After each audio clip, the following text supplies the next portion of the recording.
Hey everybody, welcome to Watches with Dennis, and I wanted to put out a first thoughts video because Zenith has just unveiled the Chronomaster Original. Now, Zenith has been teasing that they were going to have a new watch dropping here over at least the last few days that I've noticed on social media, so I was anticipating this. And they had given out the date, so it wasn't exactly a hard prediction to know when the watch would come out.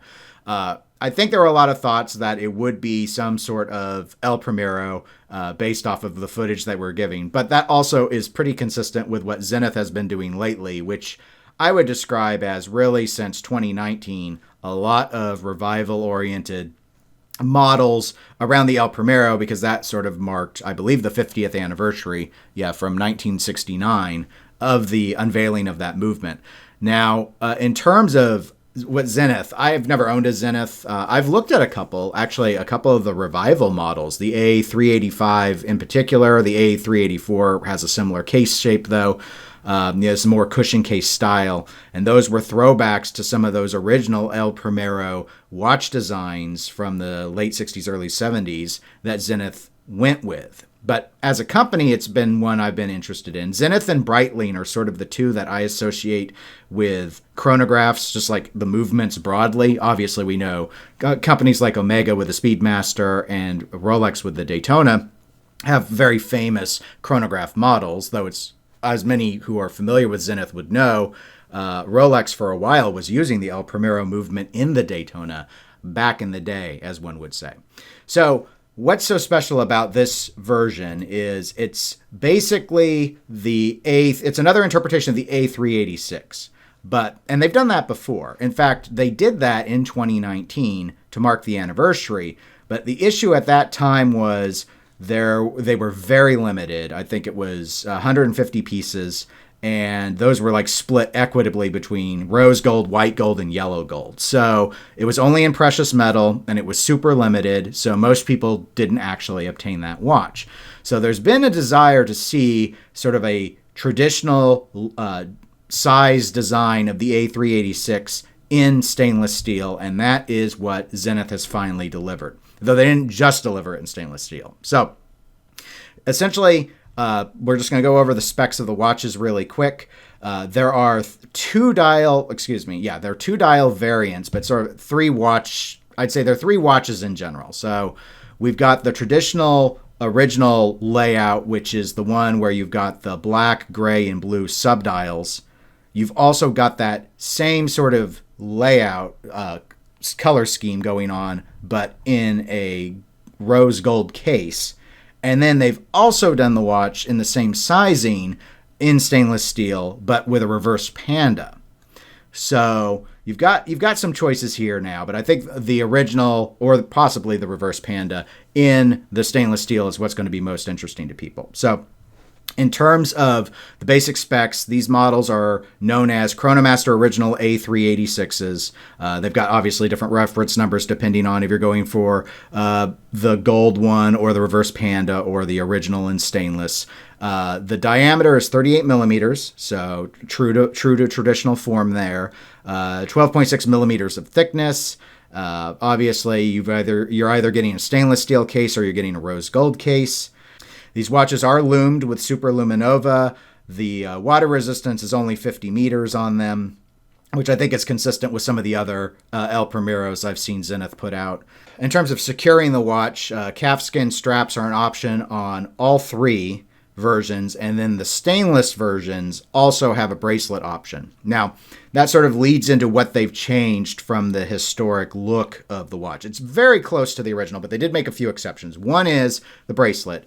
Historically, this would be a ladder bracelet. Zenith has stuck with the ladder bracelet on some other model revivals that they've done. The A385 and the A384 I mentioned earlier that I was interested in, those actually come on ladder bracelets if you get them on bracelets.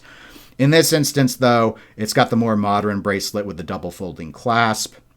The Zenith logo is also updated to be the modern version.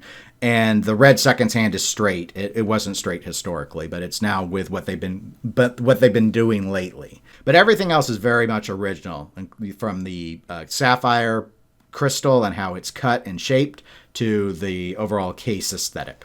Movement is unsurprisingly going to be an El Primero movement. It's specifically the El Primero 3600 automatic. This is a 60-hour power reserve. Okay, so the way Zenith does this, it's a 1/10 of a second chronograph. And so the dial layout, well, it looks a lot like a lot of tri-subdial chronographs. What each thing does is a bit different, at least from any other chronographs that I've experienced. So I want to go over exactly what all of these dials do.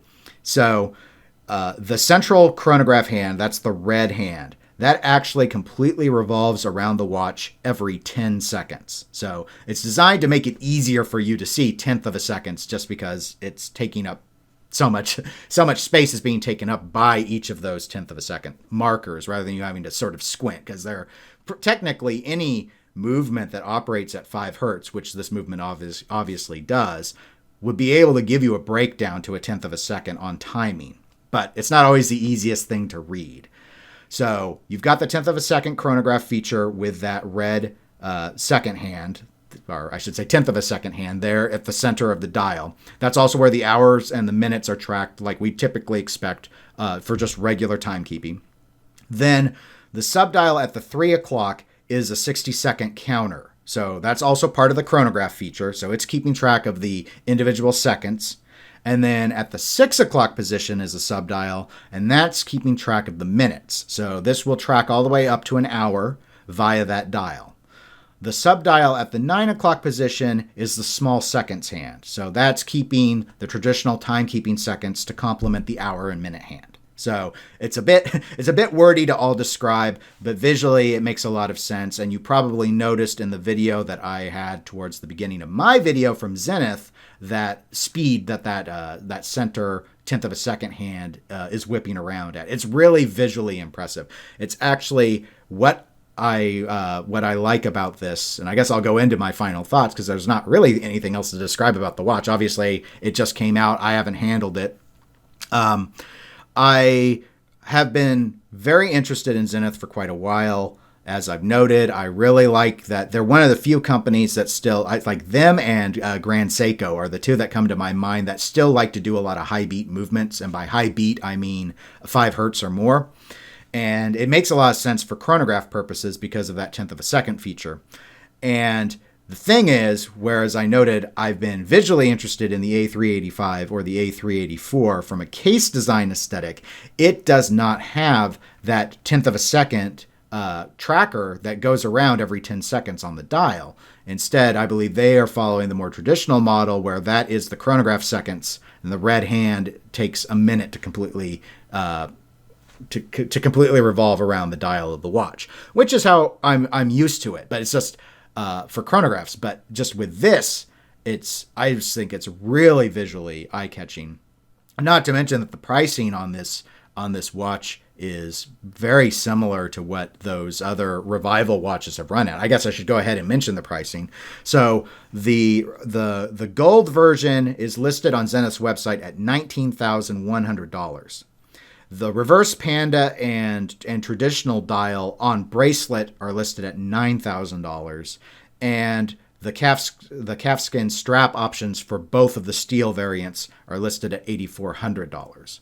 So I'd love to know everyone's thoughts, so please comment what you think about Zenith. As I was saying, I've been really interested in Zenith. The problem that I have is Zenith watches are notorious for losing value very quickly. So that's not necessarily a problem if I know I want to keep the watch. But since I've not had one and I'd want to wear it for a while, this seems like the sort of watch that I would probably be watching for used rather than buying new, just because Zenith seemed to take a huge hit, maybe other than the limited editions. And this is not a limited model. The steel ones are not. So anyway, that's all I had in terms of thoughts. Feel free to share yours. If you enjoyed the video, please give it a like. If you want to be notified when I have new ones, just click subscribe. And that's it. Take care, everybody.